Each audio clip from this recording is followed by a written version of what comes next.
စီးပွားရေးစတင်ဖို့အတွက်ငွေကြီးများဆိုတာမလိုအပ်ပါအဓိကကတော့ကိုယ်ရည်ကိုယ်သွေးနဲ့ရရှိနိုင်တဲ့အရင်းမြစ်တွေကိုစနစ်တကျအသုံးချတတ်ဖို့ပါပဲပထမဆုံးအနေနဲ့ကိုဘာလုပ်တတ်တယ်ဘာကိုဝါသနာပါတယ်ကို့မှာဘာအထောက်အကူပစ္စည်းတွေရှိတယ်လဲဆိုတာကိုတေချာဆန်းစစ်ပါ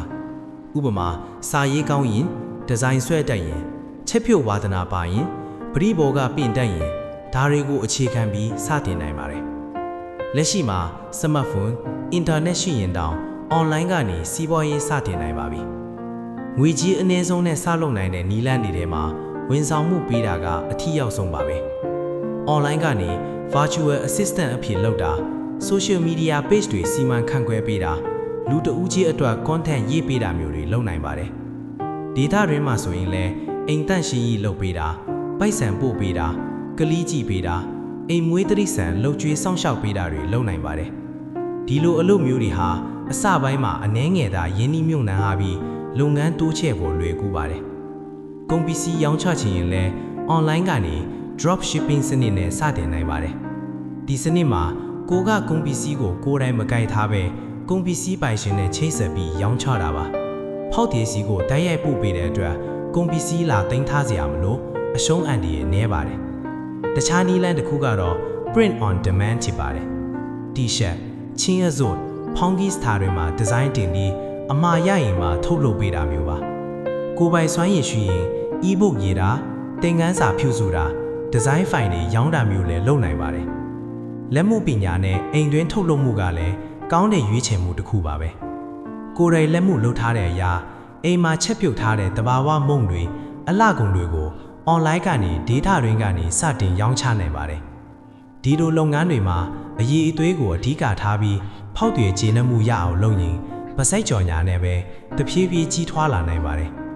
စတင်တဲ့အခါမှာဈေးကွက်ရှာဖွေမှုကိုတေချာလုပ်ဖို့လိုပါတယ်လူတွေဘာလိုချင်လဲဆိုတာ Facebook Instagram စတဲ့လူမှုကွန်ရက်တွေပေါ်မှာလေ့လာပါကိုယ်ဝန်ဆောင်မှုဒါမှမဟုတ်ကုန်ပစ္စည်းအတွက်လိုအပ်ချက်ရှိမရှိစမ်းစစ်ပါပြီးရင်အကောင်းဆုံးထူကုန်နဲ့စရမယ်လို့ပဲအနည်းဆုံး version လေးနဲ့စမ်းသပ်စတင်ပါဖောက်တည်ရဲ့တုံ့ပြန်ချက်ကိုယူပြီးတဖြည်းဖြည်းမွမ်းမံသွားပါဈေးကွက်ရှာဖွေရေးအတွက်အခက်မြနည်းလမ်းတွေကိုအသုံးပြုပါကိုထုတ်ကုန်ကိုလူမှုကွန်ရက်ပေါ်မှာဓာတ်ပုံဗီဒီယိုနဲ့တကွကြော်ညာပါမိတ်ဆွေတွေမိသားစုတွေကိုဝေမျှခိုင်းပါဒေသတွင်ရက်ကွက်ထဲမှာကိုယ်တိုင်သွားရောက်ဆက်သွယ်ပါအစပိုင်းမှာဖြစ်နိုင်ရင်နမူနာအခက်မြပေးတာ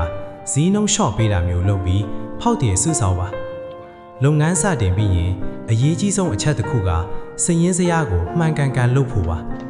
ဝင်ငွေထွက်ငွေတွေကိုနေ့စဉ်မှတ်တမ်းတင်ထားပါပထမလတွေမှာဝင်ငွေကိုလုပ်ငန်းပြန်လည်ရင်းနှီးမြှုပ်နှံပါပိုကောင်းတဲ့ကိရိယာတွေဝယ်တာအနည်းငယ်ကြော်ညာတာစတာတွေလုပ်ပါဖောက်တည်တွေရဲ့အကြံပြုချက်တွေကိုနားထောင်ပြီးဝန်ဆောင်မှုအရေးအသွေးကိုအဆက်မပြတ်မြင့်တင်ပါတတိထားရမယ့်အချက်ကတော့အစပိုင်းမှာကြော်ညာအတွက်ငွေများစွာမသုံးမိဖို့ပါအကောင်းမြင်လို့နဲ့စီးပွားရေးအစီအစဉ်တွေကိုမယုံကြည်မိဖို့လည်းလိုပါတယ်လိုအပ်တာထပ်ပိုပြီးပစ္စည်းကိရိယာတွေအရင်မဝယ်ဖို့တတိထားပါအဓိကဇွဲရှိလို့ဖို့ပထမဆုံးစူးစမ်းမှုမအောင်မြင်ရင်နီးလန်းပြောင်းပြီးဆက်စူးစမ်းဖို့ပါငွေကြီးအနှဲပါမှုဟာစီးပွားရေးစတင်ခြင်းအတွက်အတားအဆီးမဟုတ်ဘူးဆိုတာသတိရပါ